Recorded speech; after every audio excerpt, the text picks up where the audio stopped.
Los pacientes ingresados a unidad de cuidado intensivo pueden desarrollar una condición o debilidad adquirida en UCI, y que esta debilidad va acompañada de una disfunción multisistémica o multiorgánica y que va a generar limitaciones que son significativas en las actividades y que a menudo van a requerir ayuda física y sobre todo que va a estar asociado a la inmovilidad en cama.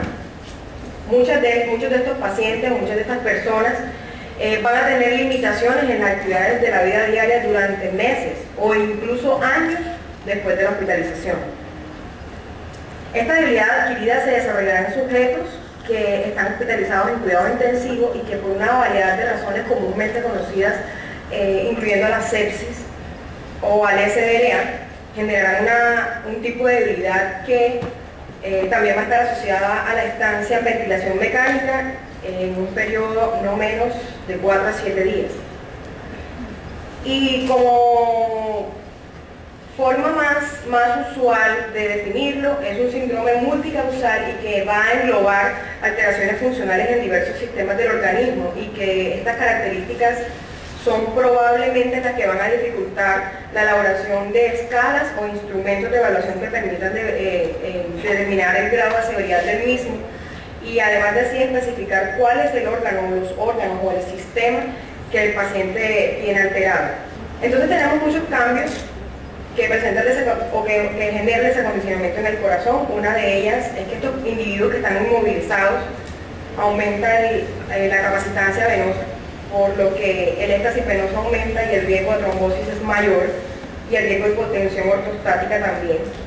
Inclusive encontramos pacientes en cuidados intensivos que sus latidos normales tendrían que ser a 37 latidos por minuto, y en caso de sepsis mayor a 142 latidos por minuto.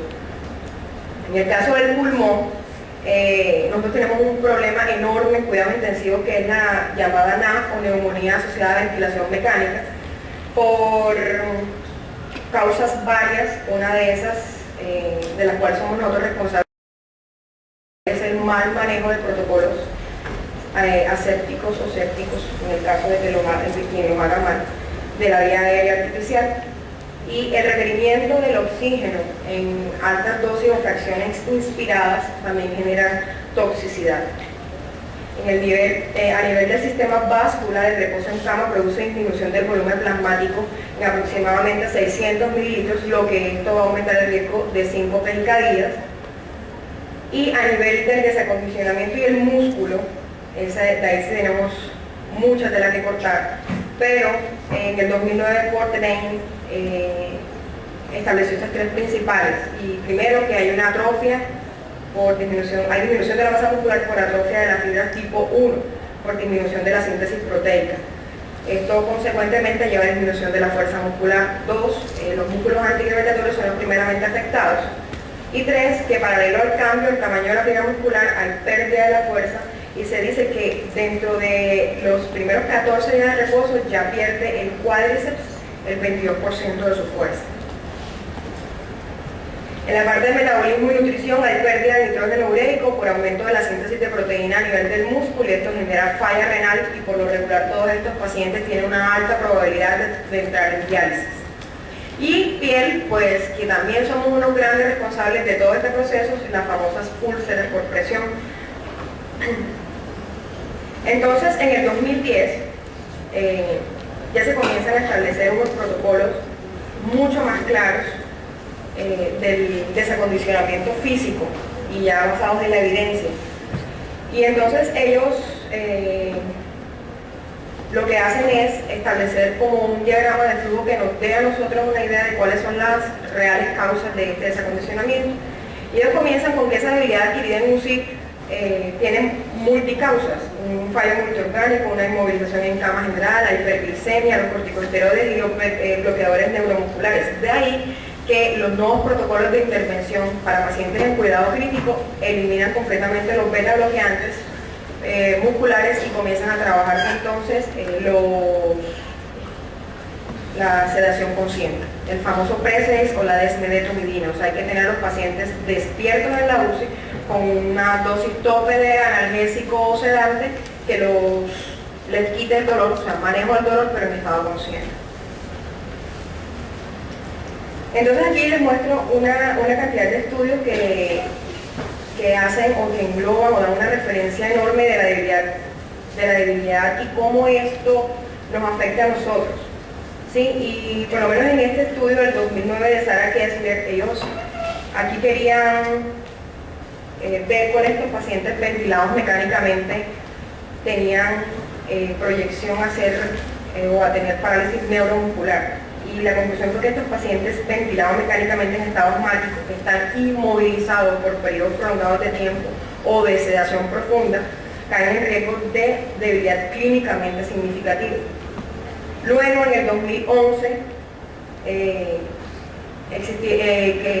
estas investigaciones establecieron que no solamente están cayendo en debilidad por estadía prolongada en cama, sino que comienzan a hacer un estudio más a fondo de la disfunción mitocondrial que se genera en la célula por mantener a este paciente en estados anaerobios, y que la mitocondria va a limitar a acoplarse mucho más al transporte de sustratos ricos en energía y para poder generar gradientes de concentración aptos para su funcionamiento.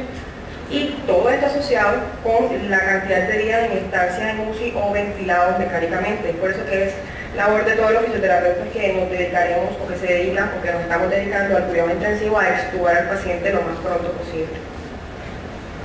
Y este es el último estudio que la APTA nos regaló, de Amy Norton y Mark Moss, donde ellos ya desde la parte fisioterapéutica, desde la evaluación, nos dicen, bueno, nosotros ya tenemos dominios que trabajar, ya tenemos una estructura más clara sobre qué intervenir, y listo, nos dicen a nivel cardiovascular vamos a tener estos cambios, aumento de la frecuencia cardíaca de reposo, vamos a tener edema a nivel cognitivo, y nos desglosan de manera muy básica qué sucede a nivel de cada sistema para facilitarnos a nosotros los fisioterapeutas la intervención basada en deficiencias.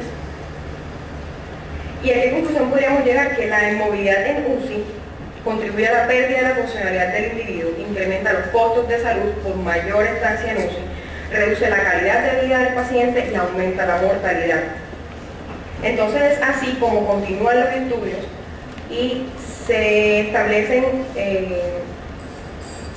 directrices muy básicas acerca de la recuperación de la capacidad funcional, y dice que esta también toma tiempo y puede no ser completa por el efecto de la estancia en UCI, y que las limitaciones de la actividad física van a ser sustancialmente más importantes durante el primer año de alta de la UCI y sobre todo en la parte de capacidad aeróbica en lo referente a la evaluación de escala de oro de los 6 minutos.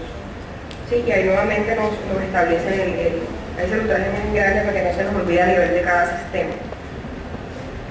Bien, entonces, ¿cuáles son los criterios para iniciar terapia física en UCI? Entonces ellos dicen, listo, si a nivel pulmonar la saturación es menor de 88%, con experiencias de oxígeno o con administración de oxígeno mayor al 100, una PIB menor de 10, con una FiO2 menor de 60.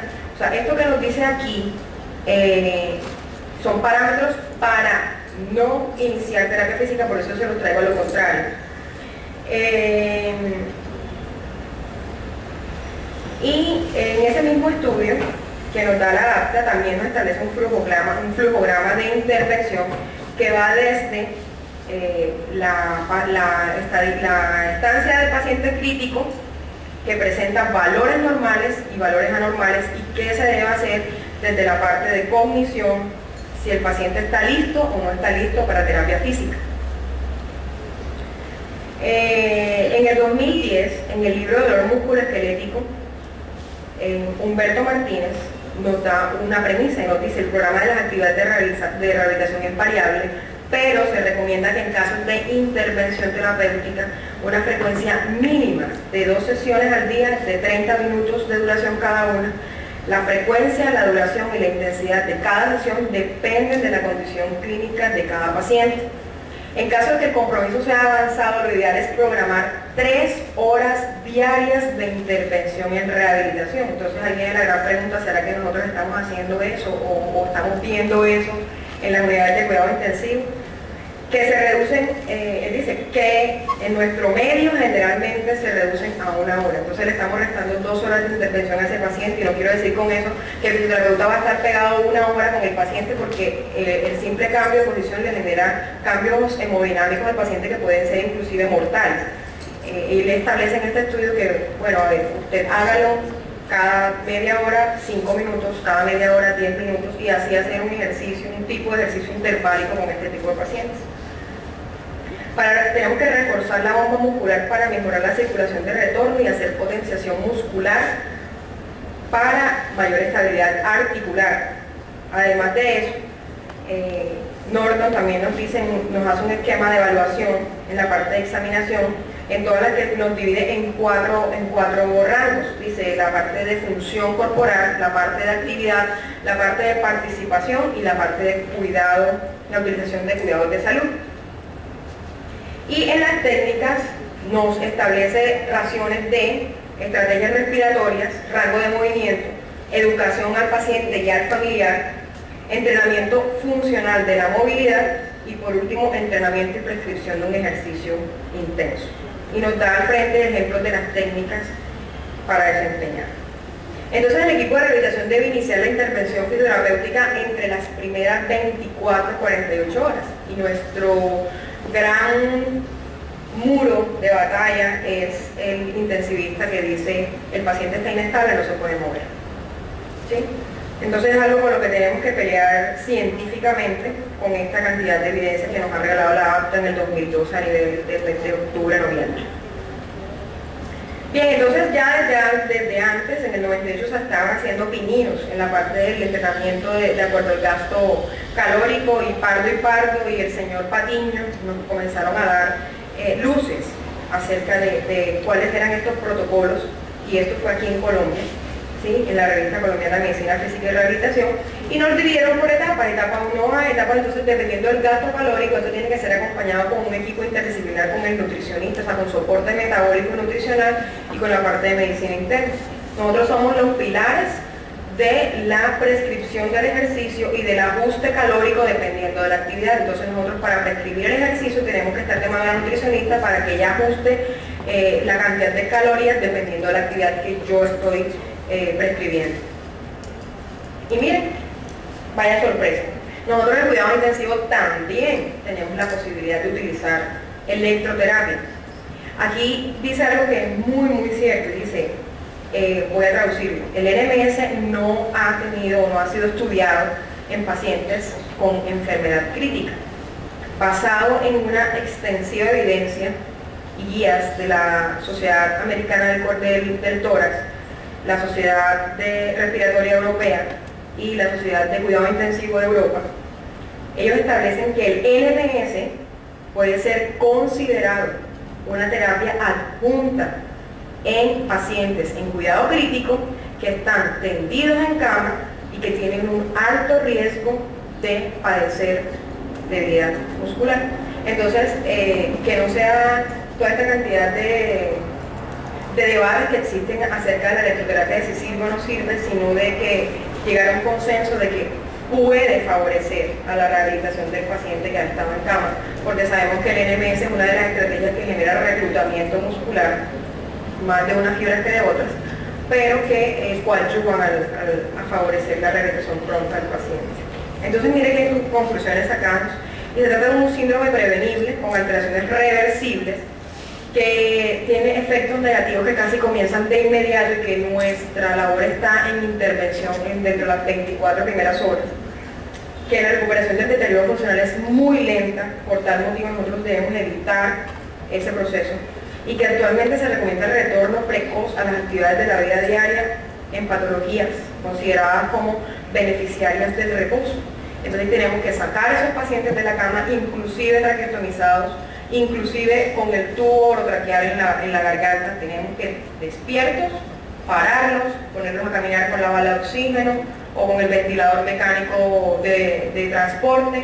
Tenemos que hacer ejercicio, así sea que el paciente esté inestable hemodinámicamente. Tenemos entrenamientos sobre la flexibilidad, porque necesitamos también mantener toda la parte de integridad articular y rango de movimiento para mantener